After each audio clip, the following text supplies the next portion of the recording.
is an open letter to Uncle Sam.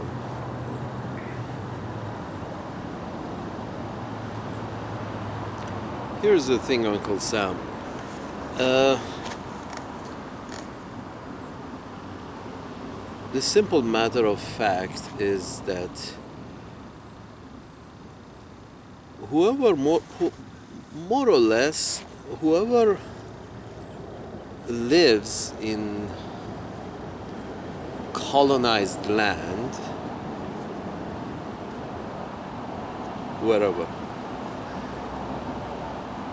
whoever lives on colonized land are those who have been willing to break away from their own tribal pack. Most people don't want to break from the tribes, their own tribe. Most people don't. That's why migration is, usually doesn't happen with the majority of the population. If movement was, a given, easy, majority would be moving and minority would be staying stable, staying in place, staying permanent.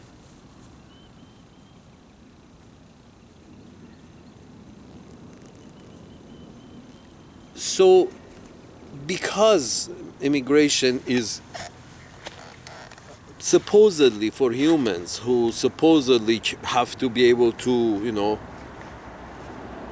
produce and consume what they produce, then in that kind of system, movement becomes, unnecessary, and a majority of the tribe remains together. Movement, however, becomes necessary because obviously when the conditions are bad, so you move like all other animals, you move to somewhere else where conditions are better. Now you want to call it legal, you want to call it illegal, you want to call it irregular, you want to call it abnormal, you want to call it retarded. Still, if it was between death and life, or between life that resembled death in many aspects, and between that and life, you say, okay, I rather, try to live a better life than, tolerate a life that resembles death. So that is what's happening to, poverty-stricken countries, corrupt, poverty-stricken countries like Honduras and Guatemala and El Salvador, because every time they try to get their act together in a nationalist manner, it was threatening to Uncle Sam. You see, the reason my pink-skinned friends, who, unfortunately Uncle Sam is not doing a great job of teaching world history. In world history, you will read, you will understand, you will come to know that many of these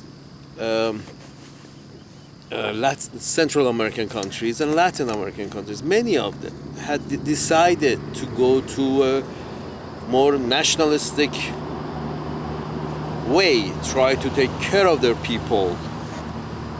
And this is exactly what, many of them have tried to do this in the past, but every time they have been destabilized by Uncle Sam, CIA, because Uncle Sam could not tolerate a very independent shithole south of the border.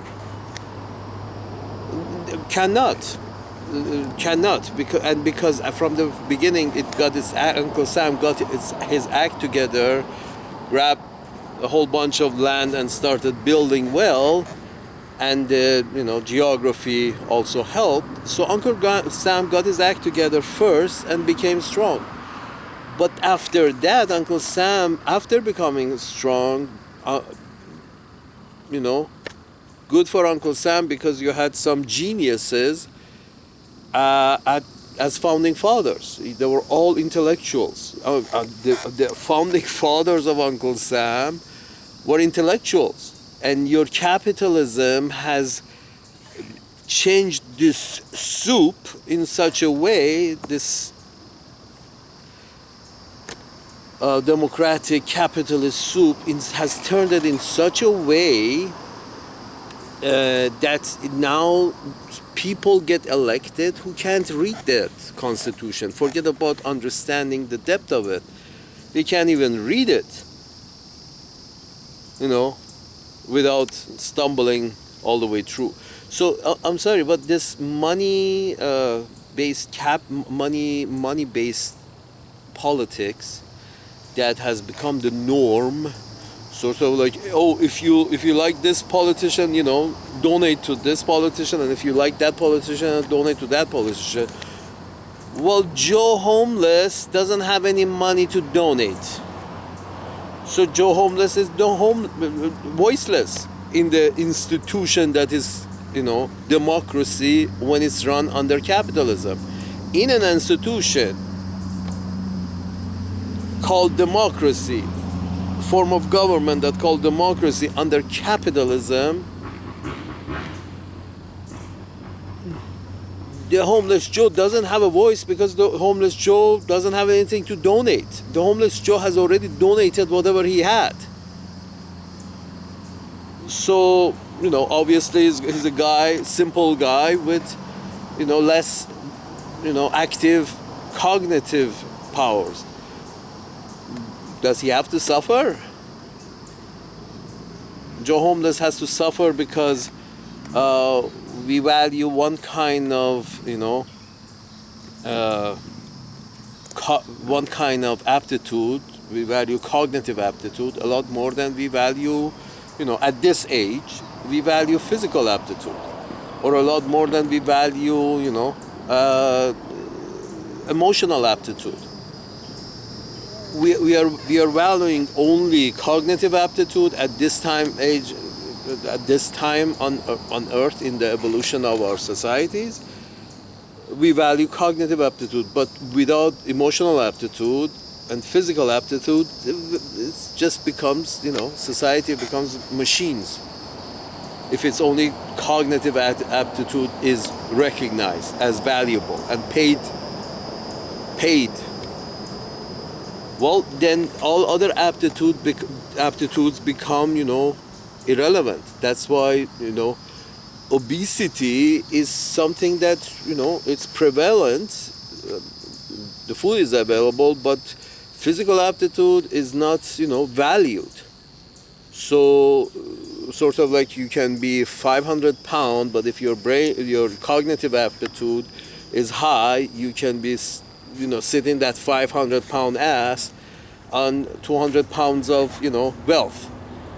So the point is this, that because physical aptitude hasn't been emphasized, or you can be a psychopath and be the owner of a great company. Why? Because your psychopathic tendencies was helpful in eliminating your rivals, metaphorically in a business. So if the more there is no value in emotional intelligence, so the wealthiest are the most psychopathic in our society, because that's how they got the money, because they were not very generous with the society around them, so they did their best to get rid of their business competition. So now they're on top, and they are untouchable. Let's imagine any of the top shelf of any of these great companies. These are, it's obvious that those who own them and those who run them are basically not very social people. Let's put it this way. They're not really concerned about the society around them because, you know, if you want to, you know, mention something that we already went through, the companies that were producing cigarettes, they're literally, and for many years, they knew that this shit is not healthy, but they all, you know, try to hide all the evidence by, you know, hiring doctors, paying them some money, and the doctors actually advertising the fucking cigarette. So there evidence of it. So the point is this: when you allow that cognitive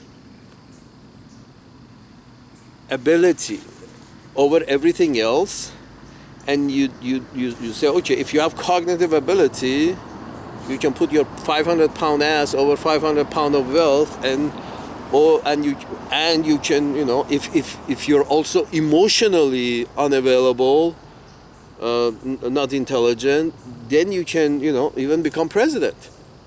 Well, not the current one, hopefully, but the point is this: you need people with, you know, in an executive seat, you need people with some kind of, you know, emotional intelligence. You know, people who care for the society around them enough to, you know, do a good job of whatever they're doing. Good job that is, you know, is benefiting the most.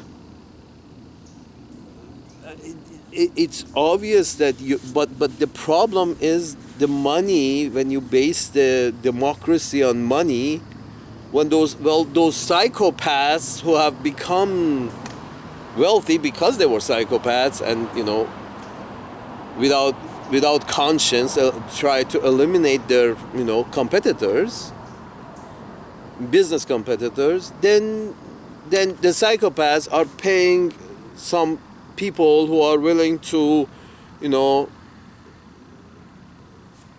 walk in the daylight and call it a night, because, you know, they have been given some perks and some money in order to be mouthpieces for the psychopaths who have reached their positions because they were psychopaths. Here's the thing: I'm willing to defend this position, because defend it in certain terms that, are they good rich people? I'm sure they are. There are many good rich people, but in order to be rich, you gotta accumulate and not let any drop seep out. More accumulate and let less seep out. That's how one becomes, you know, generational. If you can do that generationally, then that's how one becomes wealthy. Should try to gobble up as much as they can and try to, you know, let go of as little as they can. So, and letting go of, when you're employing other people, what it means when you say letting go of as little as you can, that means paying them as little as you can. Letting seep out as little as you can, that is, you know, imagine Walmart being a big cow and having, you know, hundreds of thousands of teeth, and every worker is hanging on one teeth, you know, the plural of tits, or I'm sorry, there's the opposite, the singular of tits. What each, you know, worker hanging at the teeth. Well, the Walmart, if you know, she opens the valve a little more, every worker gets a little more. If not, every worker gets less. So the whole idea of rich becoming rich is these people who became this are the people who, first of all, yes, they have a lot coming in and they try to get have as little seep out as possible into the society. So they become these, you know, glutton companies, Amazon, you know.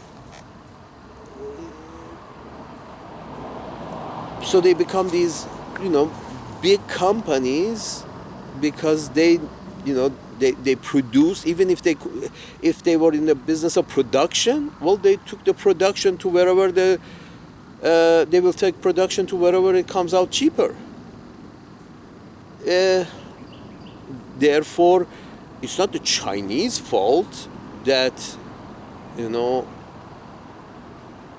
your rich people are psychopaths and they really didn't care whether the society around them has jobs or not. They were trying to compete with each other and they took all the jobs overseas because they could produce over there cheaper. Taking more, the glutton taking in more and try to let it seep out less. Where does it seep out less? In poor countries where you can find labor for cheap. So I'm sorry. So capitalism has eroded your democracy, Uncle Sam. It's big because in a capitalist system, the psychopaths run the society, because those were the ones that have been, through capitalist ways, by being without a conscience, they have reached the top.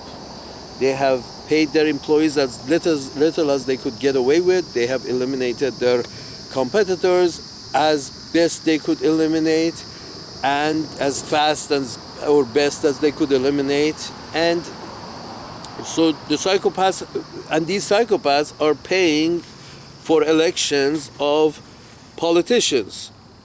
A group of people, I don't have anything against politicians. It's just a group of people who are willing to,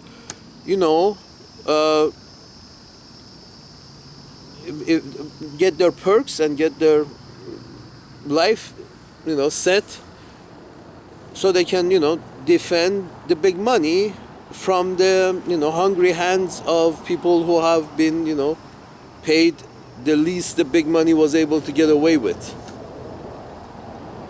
So I mean,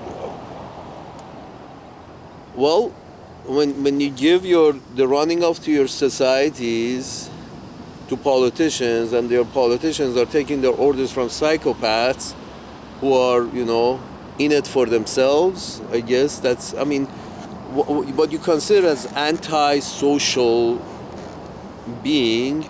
Antisocial being is a being that, have no emotional intelligence, I would say, that doesn't care about anybody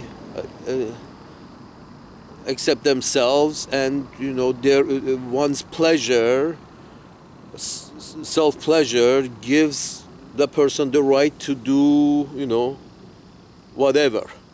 So if he draws pleasure from taking control by force, by force of economy, taking control of another's business, another's income, that's valued. What kind of person draws pleasure from crushing their competitors, like big corporations try to do on daily basis? All big corporations are anti everything except me. That's the mindset of a corporation like Apple, a corporation like Microsoft, a corporation like Dell, a corporation like any corporation, any large corporation. Any large corporation, their main objective is to try to get rid of competitors, or quash any competitors that come along, unless they can't help it. They couldn't help with Tesla. The guy went and started in the most expensive state, and he was smart. They couldn't stop Tesla, but if they could, the oil industry would have eliminated Tesla. It's just they couldn't. There was too much money in technology, IT, on that side, that they could back Tesla didn't go under. But I'm sure the oil companies would have killed to get rid of Tesla. Now they got a product with fewer people as buyers every day, fewer and fewer. The automobile companies could have gone to batteries in the 1970s, in the 1980s. A few cars were gone that way, but they scrapped them. GM made like 100 of them and tested, and suddenly they call it quits. The oil companies were like, nope, nope, nope. So I'm sorry, capitalism, great for being competitive and advancing the society, advancing economies, taking people out of poverty. Yes, yes, love you, capitalism, love you. But allowing to the capitalists to have a big part in your election system means that the capitalists want psychopaths like themselves because kinder spirit, the kinder spirit attracts. So a psychopath doesn't want a goody two shoes who has a heart, has some kind of emotional intelligence, that they don't care if they has any physical intelligence. They need that if you allow, which you have allowed the corporations through money, by allowing money into politics, by allowing money into elections, you have turned your politicians, because you have allowed money in your election system. Normally, these simple people would have a choice between a bunch of people who are really from them and know them and understand them, and you want to help them. That's the normal way democracy works. But if through a process, these instead of people who want these representative being really representative, the psychopath leaders of the industry have set up a system that they legally can give money to whoever of these politicians that promises them they can have a more open hand in enriching themselves and winning their own battles with their competitors, and really don't care about the wage earners of the system, the peasants, the people who actually voted for them. They can't care for them because they have been handpicked and paid for by the psychopaths who are running the society. Well, not running the society, the psychopaths who are running these giant corporations, because they have been they are. You to be rich, you gotta be you can't be a very nice guy and be rich. There was a guy in California that is right now has a bread company, and he's paying his employees like $70,000 a year. He started a bread company and he's paying his employees that amount of money. I'm thinking he's taking home his own paycheck. He's not getting it. Basically, if you have to pay your workers as you pay yourself, well, then you're not taking home the fat, the bacon. So the only way you get to take home the bacon is if you pay your employees as little as you can get away with, and yourself as much as you can get away with.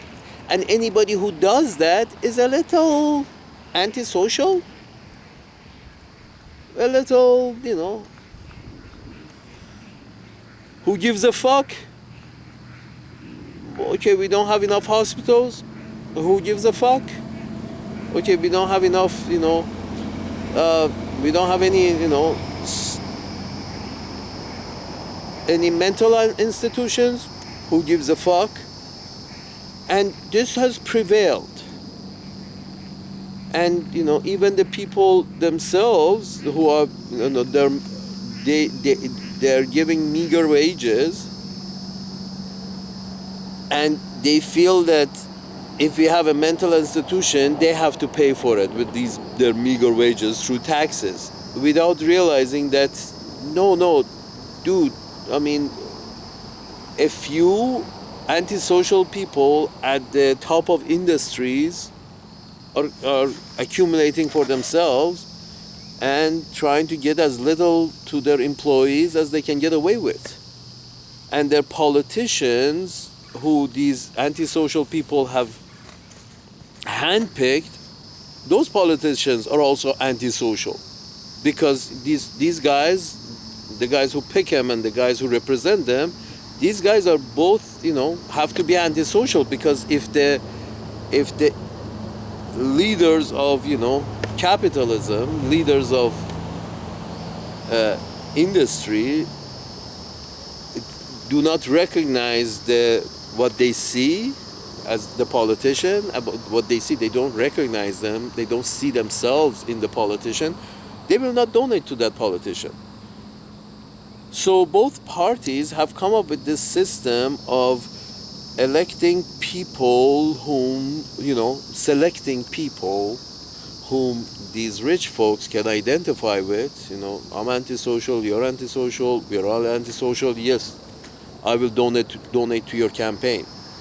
So you have, and the parties are basically in the business of finding who these rich people approve more. Whom these rich people approve more. Whoever these rich people approve more, we will send to debate. We will accept their candidacy. It's just the rich people have to agree with this. Well, the rich people are antisocial, so they only agree with people who are antisocial. Well, that would be, unfortunately, mostly the Republican Party. There are a lot of, wolf in the sheep clothing in the Democratic Party as well. These are they call them corporate Democrats. These are the Democrats who are they're not, they've been, they're talking from both sides of their mouth.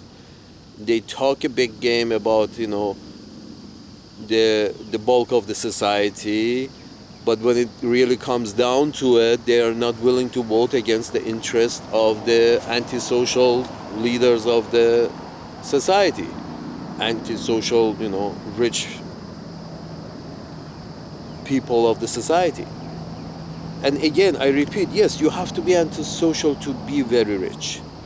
You basically you have to not pay a lot of people. If you pay enough people, if the people who are working are producing, here's how it works, folks. When people work for you, they're putting some of themselves into a product then that product is sold, and it creates a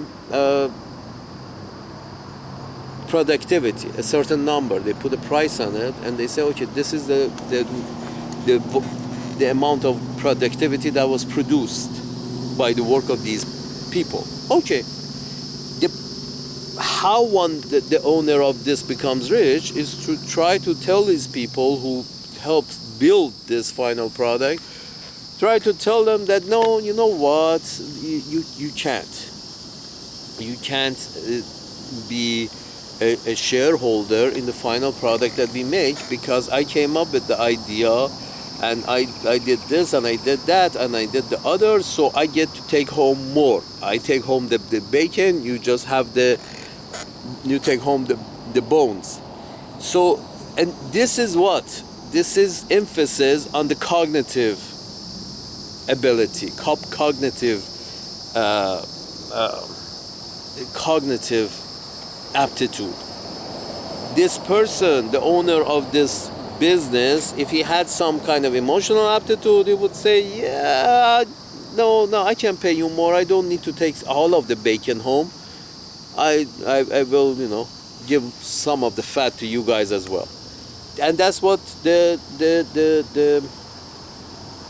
bakery in California, the guy who's paying his employees $70,000 a year, is basically saying, oh, I don't need to, I don't want to have 3 houses and 5 boats. I'm okay with, having 1 house and 1 boat, but having employees who are, feel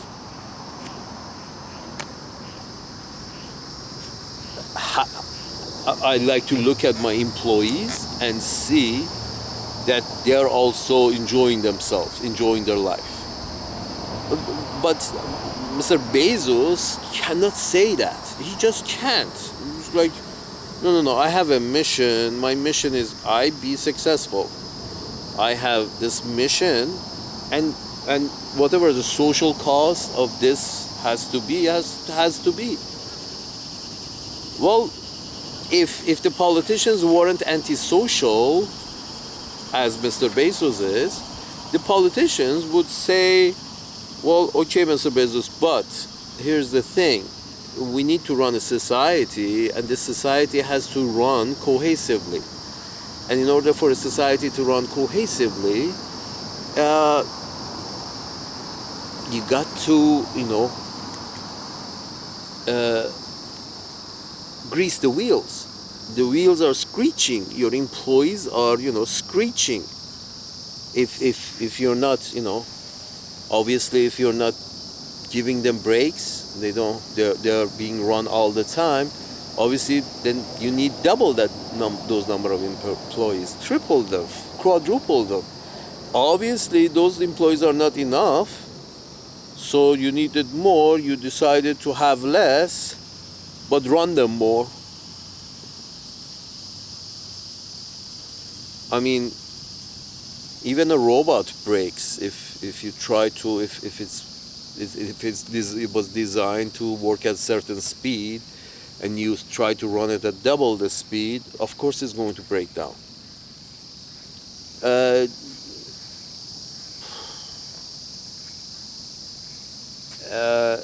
I'm sorry, folks, but emphasizing cognitive aptitude over both emotional aptitude and physical aptitude results into, and then allowing the antisocial people with high cognitive aptitude, people with high cognitive aptitude usually turn out to be antisocial. High cognitive aptitude and paranoia, this a lot of time go hand in hand, because high cognitive aptitude tells you how many things can go wrong, and by knowing how many things can go wrong, one becomes a bit paranoid. So if you don't understand how many things can go wrong, and you're sitting there, you have a smile on your face.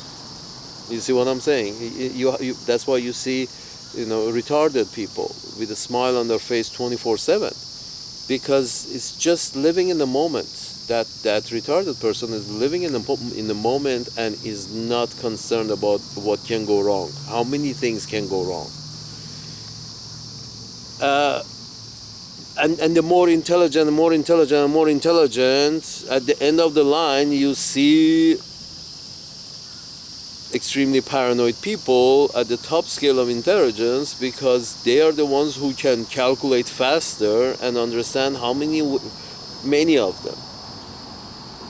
They can find the answers faster, but they can calculate faster, and a lot of times once they calculate and find out how many things can go wrong while they're sitting and having their coffee, then things becomes paranoia, and goes away. The whole thing goes off rails. But the point is this. The point is, such people who are right at the border of normal and paranoid and antisocial and high on the scale of, you know, cognitive aptitude. These guys are, these antisocial folks are at the leaders become through the process of evolution, of elimination of those who can think of less things that can go wrong. Those will never make it in industry, in business, because, you know, the ones with less cognitive aptitude, they don't understand that things that can go wrong, and so, you know, they lose their game early because, you know, the more intelligent guy have found a way that they could, you know, encircle them and run them out of business. More cognitive intelligence. And in business, you have to have zero emotional intelligence, zero, because if you have any kind of emotional intelligence, you would be one of the casualties of the business world, not one of the winners. So these antisocial folks reach the top of capitalism, then they promote with their money, promote politicians who are like themselves antisocial and can find a way of telling people that they should, you know, expect less, telling the minions, telling the peasants that they should expect less of life. They shouldn't expect health care. They shouldn't expect shelter. They shouldn't expect anything. Any politician that can get away with, you know, on explaining to his constituent that they don't deserve shit, that's the politician that these antisocial leaders of capitalism like, because they can accumulate more and let less seep out. And, you know, then they become richer and richer and more powerful and more powerful. That's the problem with letting money into the democracy. If you must have democracy, you have to eliminate money from your election system, so that these antisocial leaders of capitalism at least don't have that much say in election of if somebody who wants to represent the people, the peasants. You gotta take the money out, and if possible, please raise the bar. Maybe a lawsuit should be brought to raise the bar of who can become, the president of these United States. Raise the bar of who can become the top executive manager of Uncle Sam. The top executive, imagining Uncle Sam is the owner of this establishment, which I love him to death, but imagine Uncle Sam says that I need, to set a lower bar I need to bring up the bar at about the fact that who I want to let manage my store. Uncle Sam has to bring a lawsuit, and says I got a nice place going on here, I got a nice establishment going on here. I need to raise the bar of who can become an executive, the top executive of this establishment, and run it for me, as a top manager.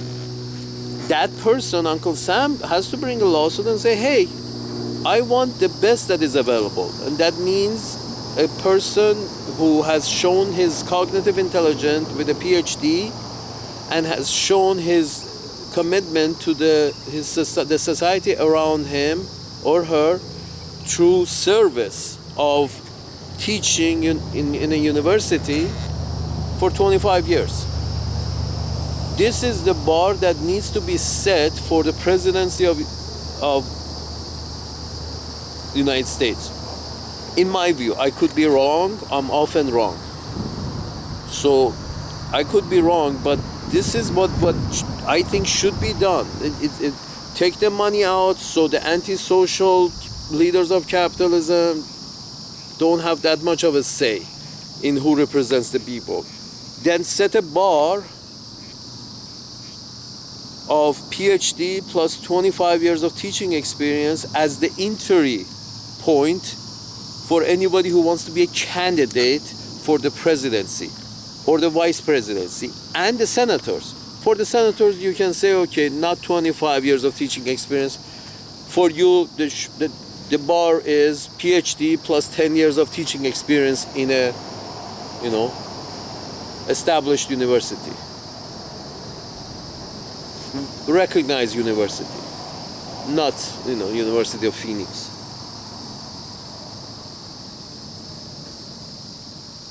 So the point is this: if that is done, then democracy can work.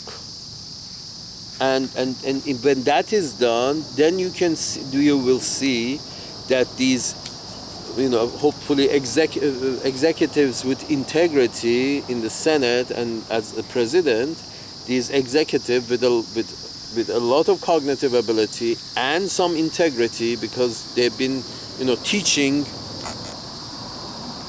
trying to help their society around them. They have shown their care for the society around them. And since the money is out of the politics, then the leaders of capitalism no longer need to see eye to eye with these politicians, because politicians, the rich leaders of capitalism have, no say in their election, so they don't have to see eye to eye.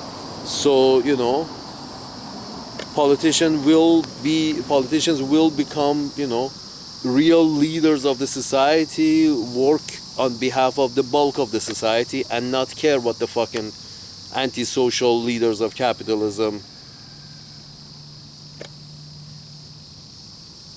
ask them to do.